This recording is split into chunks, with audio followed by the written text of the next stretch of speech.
शिव शंभू बसौली की शानदार प्रस्तुति।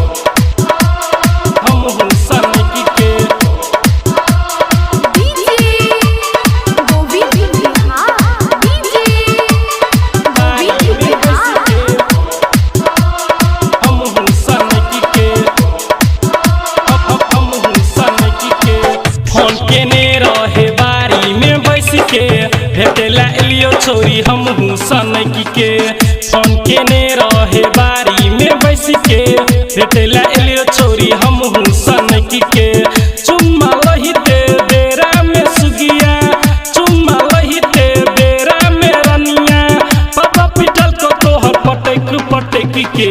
आप सुन रहे हो काजल म्यूजिक की प्रस्तुति। काजल म्यूजिक की प्रस्तुति। फोन केने रहे बारी में बैस के भेटेला एलियो छोरी हम सनकी के फोन केने रहे बारी में बैस के भेटेला एलियो छोरी हम सनकी के चुम्मा लहिते बेरा में सुगिया चुम्मा लहिते बेरा में रनिया पापा पिटल को तोहर पटक पटक के।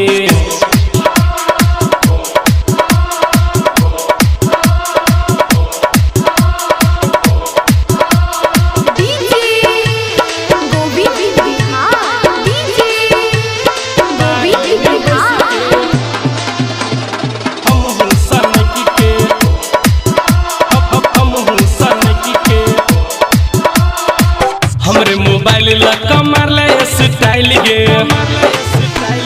पापा से फिटेला हमरा ददी है मोबाइल गे हमरे मोबाइल लका मारला स्टाइल गे पापा से फिटेला हमरा ददी है मोबाइल गे फोन तोरा से रही है तू हट के फोन केने रहे बारी में बैस के फोन तोरा से रही है तू हट के फोन केने रहे बारी में बैस के चुम्मा लहिते बेरा में सुगिया चुम्मा लहिते बेरा में रनिया पापा पिटल को तोहर पटक पटक के। बारी में बैस के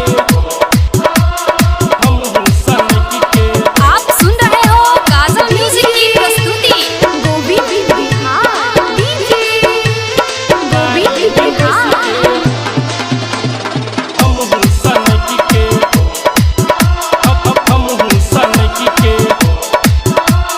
कैन कैन कहो छोरी तोरा राम बोली गे कोई चीज से काट देला दिल के नली गे कैन कैन कहो छोरी तोरा राम बोली गे कोई चीज से काट देला दिल के नली गे रात पंकज कहो तोरा हंस हंस के फोन केने रहे बारी में बैस के रात पंकज कहो तोरा हंस हंस के फोन केने रहे बारी में बैस के चुम्मा लहिते बेरा में सुगिया चुम्मा लहिते बेरा में रनिया पापा पिटल को तोहर पटक पटक के। Recording by Kajal music present. Shiv Shambhu Basauli की शानदार प्रस्तुति।